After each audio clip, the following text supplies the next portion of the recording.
इरोडव का ये question motion in a plane chapter से है और इसका सब टॉपिक है रिवर बोट प्रॉब्लम।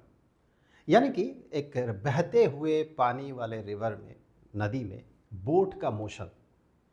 तो देखिए सिनेरियो कैसा दिया हुआ है कि यहाँ पर कहा गया कि ये एक बॉय है। आप मान ले कि यहाँ से कुछ नाव छूटती होगी। सो ये एंकर्ड बॉय है और यहाँ ये जिस नदी में है, ये नदी का पानी जो है, इस नदी का पानी कुछ सर्टेन वेलोसिटी से फ्लो कर रहा है। अब एक नाव ये जो पानी जिस डायरेक्शन में फ्लो कर रहा है उस डायरेक्शन में आगे बढ़ता है, और एक दूसरा नाव पानी का जो फ्लो है उसके परपेंडिकुलर डायरेक्शन में, यानी कि इस तरफ परपेंडिकुलर डायरेक्शन में मूव करता है। दोनों नाव एक बराबर डिस्टेंस तक आगे बढ़ता है और वापस आता है। ये भी और ये भी ऐसे जाता है और वापस आता है। तो दोनों का जो टाइम होगा, इस टाइम में एक डिफरेंस होगा। ये जाएगा और आएगा, इसे जो समय लगेगा, ये भी जाएगा और आएगा, इसे भी कुछ समय लगेगा। तो वो जो दो समय है उसका जो डिफरेंस है, वही डिफरेंस हमें पता लगाना है।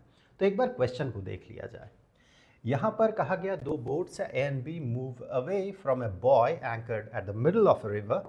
सो यहाँ पर लेट अस से कि यहाँ पर बॉय है the middle of the river, और यहाँ से दो नाव, मैं थोड़ा सा हटा के इसे ड्रॉ कर लेता हूँ। यहाँ से दो नाव, एक नाव इस डायरेक्शन में, यानी पानी का जो मोशन है, लेट से पानी इस डायरेक्शन में v वेलोसिटी से मूव कर रहा है। एक नाव इस डायरेक्शन में चलता है और एक नाव पानी के मोशन के परपेंडिकुलर डायरेक्शन में मूव करता है। यानी एक जो है, एक चलता है इस डायरेक्शन में और दूसरा चलता है इस डायरेक्शन में।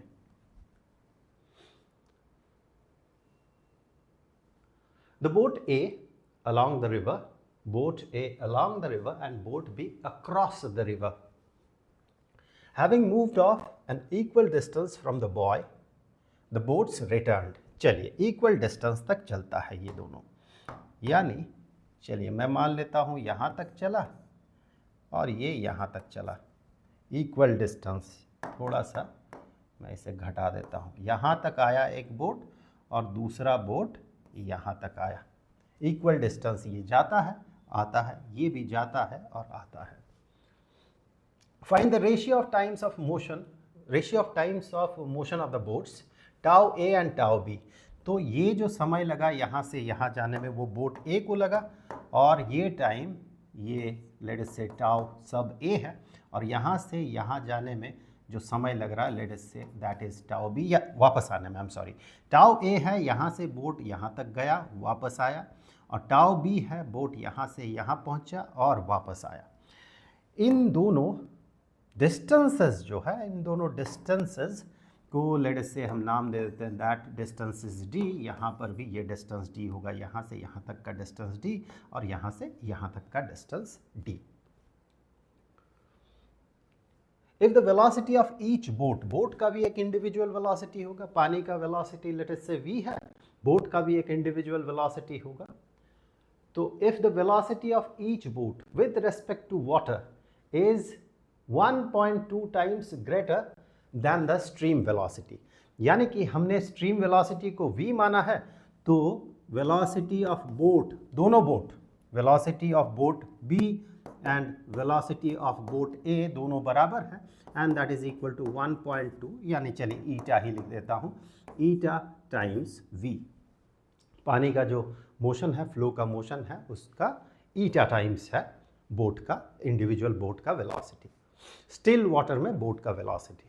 यानी कि अगर वो डाउन स्ट्रीम बोट जा रहा है तो उसका जो वेलोसिटी होगा, यानी जाते समय बोट ए का जो वेलोसिटी होगा या स्पीड होगा, वो हो जाएगा बोट का अपना स्पीड प्लस स्ट्रीम उसे एक्स्ट्रा जो धकेल के ले जाएगा, एक्स्ट्रा जो स्पीड देगा, स्ट्रीम इसे v स्पीड देगा उस बोट को, यानी अपना स्पीड प्लस v जाते समय डाउन स्ट्रीम में, और अप स्ट्रीम में आते समय, यानी कि पानी की फ्लो के अगेंस्ट जब वो आएगा तब उसका स्पीड हो जाएगा, बोट का स्पीड हो जाएगा बोट का अपना स्पीड जो है which is eta we minus पानी का जो फ्लो है, क्योंकि पानी उसे पीछे की तरफ धकेलेगा। ओके, सो हमें अल्टीमेटली ये दोनों टाइम जो है, याद रखें, मैं फिर से रिपीट कर दे रहा हूँ, ये जो टाइम है यहाँ से यहाँ तक जाकर वापस आने का टाइम है, और ये जो टाइम है ये है यहाँ से यहाँ पहुँच के वापस आने का टाइम। ओके, सो इन दोनों टाइम्स जो है इनका रेशियो हमें पता करना है। तो यहाँ सबसे पहले तो एक चीज़ आप देखें कि हमें जो करना है वो, एक बात आपको यहाँ पर ध्यान देना है कि हम ये जो कैलकुलेट करेंगे यहाँ पर, उसके लिए आपको ये ध्यान लगाना है कि जो बोट बी है, बोट बी सीधा इसी लाइन में नहीं चल सकता है। अगर बोट बी सीधा इस लाइन पे चलेगा, इस लाइन में अगर चलेगा, तो फिर इसके साथ दिक्कत यह है कि पानी इसे ड्रिफ्ट करके इस डायरेक्शन में भेज देगा, जो प्रॉब्लम बोट ए के साथ नहीं है। बोट ए के साथ वो प्रॉब्लम नहीं है, बोट ए सीधा इसी डायरेक्शन में जा सकता है, क्योंकि पानी उसे उसी डायरेक्शन में ले जाएगा, उसी डायरेक्शन में धकेलेगा, और ये इस पॉइंट तक आ सकता है, और फिर वापस इस पॉइंट में, यहाँ बॉय तक वापस आने के लिए इस पॉइंट से इसी डायरेक्शन में बोट को चलना होगा।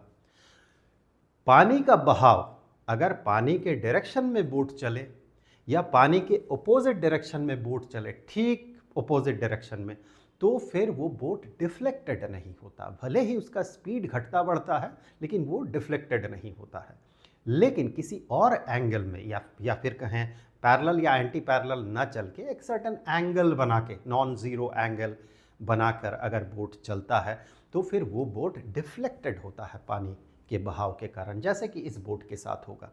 ये बोट अगर सीधा ऊपर की तरफ जाए तो फिर पानी उसे धकेल के कुछ इस डायरेक्शन में लेके चला जाएगा, जिससे बचने के लिए ये जो बोट चालक जो है उसे अपने बोट को कुछ ऐसे डायरेक्शन में चलाना होगा, और पानी का बहाव इसे इस तरह से धकेल के यहाँ तक ले जाएगा, और ये बोट तो इस डायरेक्शन में चलेगा और पानी इसे धकेल के ले जाएगा। बोट का टेंडेंसी होगा इधर जाना, जबकि पानी इसे धकेल के रखेगा इधर, तो बोट कुछ इस तरह से मूव करेगा, बोट ऐसे मूव करेगा और इस पॉइंट तक पहुंचेगा। आते समय ठीक इसका उल्टा होगा, बोट यहाँ से इस डायरेक्शन में आएगा, बोट का आने का जो डायरेक्शन होगा वो इधर होगा, इस तरफ बोट मूव करने का टेंडेंसी रखेगा और पानी इसे धकेल के इस डायरेक्शन में ले जाएगा। ओके, सो जाते समय का सिचुएशन अगर देखें तो आप ये पाएंगे, चूंकि जो बोट का वेलोसिटी है वो ईटा टाइम्स वी है और पानी का जो वेलोसिटी है ये वी है, तो फिर हम कह सकते हैं जाते समय यहाँ से यहाँ और यहाँ से यहाँ, लेट अस से यहाँ तक का डिस्टेंस अगर x होगा तो यहाँ से यहाँ तक का डिस्टेंस होगा eta into x. Reason being, चलिए उस पर बात करते हैं ऐसा क्यों होगा। सो यहाँ मैं इसका कलर थोड़ा बदल दूँ, ये सिचुएशन आते समय का सिचुएशन है। सो रीज़न ये है कि लेट अस से कि बोट को यहाँ से यहाँ जाने में t समय लगा, लेट अस से कि 10 सेकंड लगा। अब आप गौर से देखें, यहाँ से लेके यहाँ तक का डिस्टेंस वो डिस्टेंस है जो कि बोट ईटा वी स्पीड से 10 सेकंड में ट्रैवल करेगा, और ठीक उसी 10 सेकंड में v स्पीड से पानी यहाँ से यहाँ तक उसे धकेलेगा। यानी ये डिस्टेंस इस मोशन में जो वेलोसिटी है वो वेलोसिटी v है, और इस मोशन में जो वेलोसिटी है वो ईटा टाइम्स v है, और यहाँ से यहाँ तक का ये तो वर्चुअल डिस्प्लेसमेंट है। अगर पानी का बहाव ना होता तो बोट यहाँ से यहाँ पहुँचता।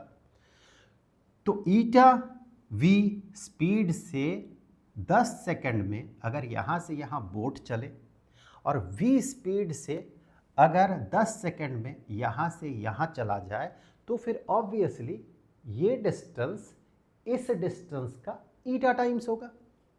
ठीक है, ये तो हमने यहाँ पर कैलकुलेट कर लिया है। अब यहाँ पर अगर आप x को कैलकुलेट करते हैं, x को अगर आप कैलकुलेट करते हैं तो सिंपल पाइथागोरियन से हम x को कैलकुलेट कर सकते हैं, बिकॉज यहाँ से यहाँ तक का डिस्टेंस d दिया हुआ है, या फिर हमने अज्यूम किया है, d हमने अज्यूम किया है। तो फिर इस बोट का यहाँ से यहाँ पहुँचने का वही टाइम होगा जितना कि अगर पानी का बहाव न होता और ईटा v स्पीड से बोट यहाँ से यहाँ जाता, उसमें कितना समय लगता। तो लेट से यहाँ से यहाँ चलने में कुछ समय लगेगा, और आप सिंपल अपना लॉजिक लगाएं तो आप ये पाएंगे यहाँ से यहाँ जाने में जितना समय लगेगा, यहाँ से यहाँ आने में भी उतना ही समय लगेगा। पानी, मैं फिर से रिपीट कर दूं, पानी का बहाव अगर नहीं होता तो यहाँ से बोट यहाँ पहुँचता, और अगर पानी का बहाव ना होता तो बोट यहाँ से यहाँ पहुँचता विद दिस स्पीड। लेकिन चूंकि पानी का बहाव है, चूंकि पानी का बहाव यहाँ एग्जिस्ट कर रहा है, इसीलिए पानी का बहाव रहने के कारण बोट यहाँ से यहाँ नहीं बल्कि बोट यहाँ से यहाँ पहुँचेगा, और वापस आते समय यहाँ से यहाँ नहीं बल्कि यहाँ से यहाँ पहुँचेगा। तो हमें ये कैलकुलेट करना है कि जाते समय कितना समय लगेगा, तो टोटल जो टाइम है वो उसी का दुगना हो जाएगा। अब सिंपली देखें, जाते समय यहाँ से यहाँ, आते समय यहाँ से यहाँ, दोनों में बराबर टाइम लगेगा। सो टाउ बी जो है दिस इज ट्वाइस ऑफ, दुगुना होगा किसका, कि इस स्पीड से इस डिस्टेंस को कवर करने में जितना समय लगेगा। ओके, दैट मीन वो हो जाएगा, ये distance divided by speed is equal to time. So distance divided by speed, इसे कैंसिल कर दे। दैट मीन यहाँ पर हमें x को कैलकुलेट करना होगा। पाइथागोरियन थ्योरम से हम x को कैलकुलेट कर सकते हैं। यहाँ से देखिए, इस ट्राइंगल में देखिए, एक साइड d, परपेंडिकुलर साइड्स को अगर देखें आप, सो एक साइड d, एक साइड x, और हाइपोटेन्यूज जो है ईटा x। दैट मीन इसका स्क्वायर माइनस इसका स्क्वायर इज इक्वल टू इसका स्क्वायर, d का square. So D square is equal to eta x का स्क्वायर। चलिए मैं एक ही बार में स्क्वायर कर देता हूँ, eta square x square minus x square, यानी ये बन गया एक्स स्क्वायर को कॉमन ले तो ईटा स्क्वायर माइनस 1।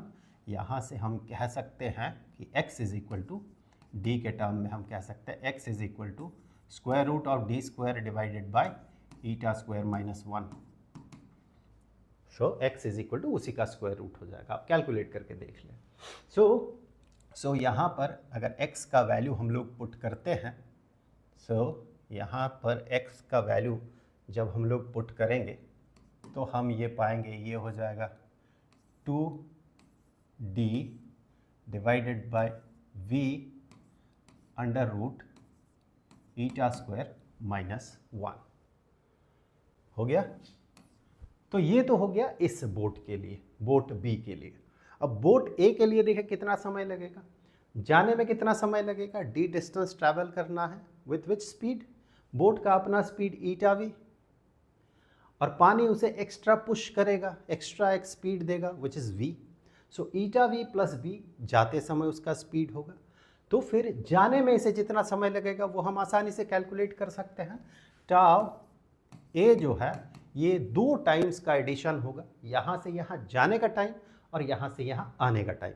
तो जाने का अगर टाइम देखें आप तो डिस्टेंस, डी डिस्टेंस ट्रैवल कर रहा है कितना समय में, जाने का समय देख रहे हैं हम लोग, डी डिस्टेंस ट्रैवल कर रहा है कितना समय में, या फिर कहें डी डिस्टेंस ट्रैवल कर रहा है किस स्पीड से, distance divided by speed is equal to time.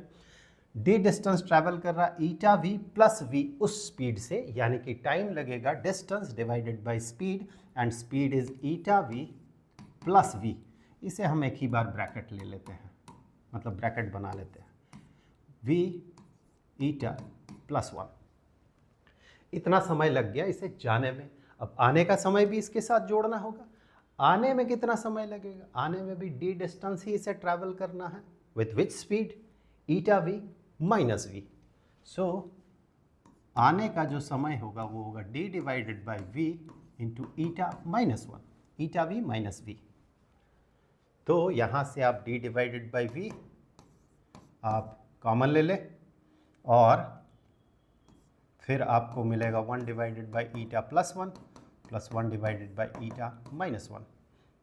तो आप पाएंगे कि ये हो जाएगा ईटा स्क्वायर -1, इन दोनों को मल्टीप्लाई करें, फिर न्यूमरेटर में ईटा -1 प्लस ईटा +1, तो ये तो कैंसिल हो गया। तो हमारे पास बचा 2d eta, eta plus eta 2 eta, 2d eta divided by v into n square, माफ़ कीजिएगा ईटा स्क्वायर -1। ओके, सो इन दोनों टाइम्स का रेशियो हमें पता करना है। ये टाइम हो गया ईटा बी, माफ़ कीजिएगा टाउ बी, और ये टाइम हो गया टाउ ए। तो इन दोनों का रेशियो अगर हम देखते हैं, तो इन दोनों का रेशियो जब हम देखते हैं तो हम ये पाएंगे कि tau A divided by tau B is equal to this divided by this. देखिए क्या क्या कैंसिल हो जाएगा, this one divided by this one. चलिए मैं लिख ही देता हूँ एक ही बात, माफ़ कीजिएगा ये है tau A divided by tau B, यानी ये डिवाइडेड बाई ये। सो मैं लिख देता हूँ टाउ ए दिस इज, और टाउ बी डिवाइड करना हमें टाउ बी को, यानी डिनोमिनेटर को न्यूमरेटर में और यहाँ न्यूमरेटर को डिनोमिनेटर में। तो यहाँ से हम पाते हैं कि यहाँ से हम पाएंगे कि इस v को आप कैंसिल कर दें, 2d को आप कैंसिल कर दें, और अंततः आपके पास बचा हुआ रहेगा ईटा, और ये इसी का स्क्वायर रूट यहाँ पर है, यहाँ पर, तो दिस वन डिवाइडेड बाय इसका square root. So eta divided by square root of eta square -1। क्योंकि देखिए यही चीज़ 2 बार मल्टीप्लाई होगा यहाँ पर, तो ये टर्म बनेगा, इसी का स्क्वायर रूट है ये, तो एक को ये कैंसिल कर देगा और एक बचा हुआ रहेगा। So eta divided by under root eta square -1, और ईटा का वैल्यू क्वेश्चन में दिया गया था 1.2। सो ईटा जो कि 1.2 था, कैलकुलेट अगर करें तो आई थिंक ये 1.8 आता है। प्लेलिस्ट का लिंक आपको यहाँ पर स्क्रीन पे मिल जाएगा।